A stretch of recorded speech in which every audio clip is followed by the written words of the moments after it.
آج ہم آپ کو لے چلتے ہیں اس عظیم دن کی طرف جسے غزوہ احد کے نام سے جانا جاتا ہے۔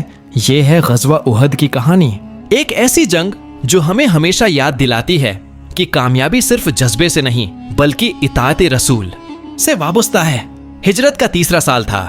بدر کی شاندار فتح کے بعد قریش اپنی شکست کا بدلہ لینے کے لیے بے چین تھے۔ مکہ میں ایک بڑا لشکر تیار ہوا، 3000 کے قریب سپاہی، 200 گھوڑ سوار اور 50 خواتین جو جنگ کے میدان میں مردوں کو جوش دلانے کے لیے آئے۔ دوسری طرف مدینہ میں صرف 700 مسلمان تھے، کچھ کے پاس زیریں تھیں، کچھ کے پاس ہتھیار، لیکن سب کے دل ایمان سے لبریز تھے۔ نبی کریم نے صحابہ کرام سے مشورہ کیا اور فیصلہ ہوا کہ شہر کے اندر رہنے کے بجائے میدان احد میں دشمن کا مقابلہ کیا جائے۔ ناظرین کرام، جب مسلمان لشکر احد کے قریب پہنچا تو رسول اللہ نے ایک اہم حکمت عملی اپنائی۔ آپ نے 50 ماہر تیر اندازوں کو ایک پہاڑی درے پر کھڑا کیا اور حکم دیا، تم اپنی جگہ ہرگز نہ چھوڑنا، چاہے ہم جیت جائیں یا ہار جائیں۔ یہ حکم دراصل جنگ کا فیصلہ کو نکتا تھا۔ جنگ کا آغاز ہوا، تلواروں کی جھنکار، نیزوں کی چمک، گھوڑوں کی ٹاپیں اور ساتھ ہی مسلمانوں کے نعرے۔ حضرت حمزہ شیر کی طرح دشمن پر جھپٹ رہے تھے، حضرت علی رضی اللہ عنہ ایک کے بعد ایک دشمن کو گرا رہے تھے اور مصعب بن عمیر رضی اللہ عنہ جھنڈا بلند کیے کھڑے تھے۔ ابتدا میں مسلمانوں کو بڑی کامیابی ملی، قریش کے بڑے بڑے سردار قتل ہوئے اور ان کی صفیں ٹوٹنے لگیں۔ دشمن بھاگنے پر مجبور تھا، لیکن دوستو، وہ لمحہ آیا جس نے جنگ کا نقشہ بدل دیا۔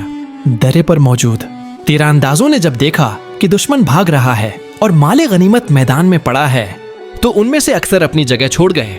وہ سمجھے کہ جنگ ختم ہو گئی ہے، لیکن حقیقت یہ تھی کہ جنگ ابھی باقی تھی۔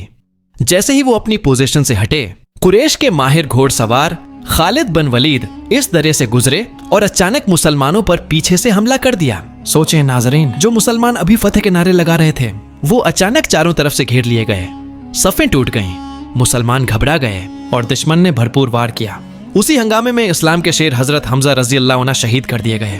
دشمن نے نہ صرف انہیں شہید کیا بلکہ ان کے جسم کی بے حرمتی بھی کی۔ یہ منظر مسلمانوں کے دلوں کو چیر کر رکھ گیا۔ نبی کریم بھی دشمن کے نشانے پر آ گئے۔ آپ زخمی ہوئے، چہرہ انور پر خون بہنے لگا، دندان مبارک شہید ہوا اور آپ زمین پر گر گئے۔ صحابہ کرام کو خبر ملی کہ شاید رسول اللہ شہید ہو گئے ہیں۔ اس وقت میدان میں ایک عجیب کیفیت تھی، مسلمانوں کے دل ٹوٹ گئے تھے، لیکن پھر جب یہ خبر پھیلی کہ آپ زندہ ہیں تو ان کے قدموں میں دوبارہ جان آ گئی۔ دوستو، اس مارکے میں 70 کے قریب صحابہ کرام نے جام شہادت نوش کیا۔ حضرت حمزہ، حضرت مصعب بن عمیر اور دوسرے کئی جاندار اللہ کی راہ میں قربان ہو گئے۔ لیکن سب سے بڑا سبق یہ تھا کہ رسول اللہ نے اس جنگ کے بعد بھی اپنی قوم کے لیے بد دعا نہیں کی۔ آپ نے خون آلود چہرے کے ساتھ ہاتھ اٹھائے اور فرمایا، اے اللہ کو ہدایت دے، یہ نہیں جانتے۔ ناظرین کرام، اگر یہ ویڈیو اچھی لگی تو اسے دوسروں تک ضرور پہنچائیں۔ کمنٹس میں بتائیے کہ آپ کے خیال میں غزوہ احد کا سب سے بڑا سبق کیا ہے، اور ہمارے ساتھ جڑے رہیے کیونکہ اگلی قسط میں ہم بات کریں گے اسلام کے ایک اور عظیم مارکے غزوہ خندق کے بارے میں۔